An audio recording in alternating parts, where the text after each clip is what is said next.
బీసీల గొంతుకకు దక్కిన విజయం. బీసీ రక్షణ చట్టం వెనుక బీసీవై పార్టీ నిరంతర పోరాటం. బీసీ మంత్రుల భేటీ బీసీవై పార్టీ గెలుపుకు సంకేతం. నినాదం ఎవరిదైనా నిబద్ధత బీసీవై పార్టీదే. క్రెడిట్ ఎవరైనా తీసుకోండి, బీసీ రక్షణ చట్టం తీసుకొస్తే అదే సంతోషం. వెనుకబడిన తరగతుల సంక్షేమం అంటే కేవలం పథకాలు మాత్రమే కాదు, వారి ప్రాణాలకు, ఆస్తులకు, ఆత్మ గౌరవానికి భద్రత కల్పించడమే అసలైన సామాజిక న్యాయమని నమ్మిన పార్టీ బీసీవై పార్టీ. కొన్నేళ్లుగా ఈ ప్రత్యేక చట్టం కోసం ఒంటరి పోరాటం చేసిన బీసీవై పార్టీ ఆశయం నేడు సాకారమయ్యే దిశగా అడుగులు పెడుతున్నాయి.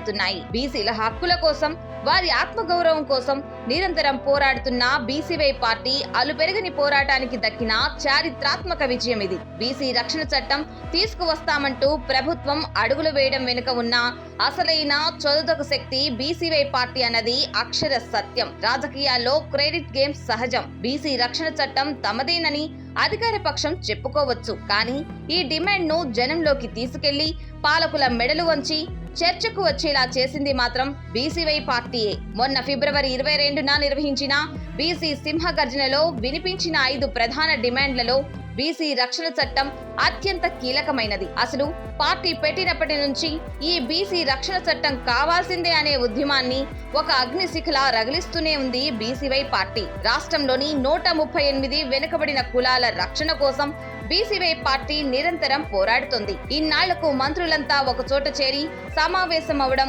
బీసీవై పార్టీ నైతిక విజయం. ఇది కేవలం ఒక ప్రభుత్వ నిర్ణయం కాదు, బీసీవై పార్టీ చేస్తున్న నిరంతర ఒత్తిడి ఫలితం.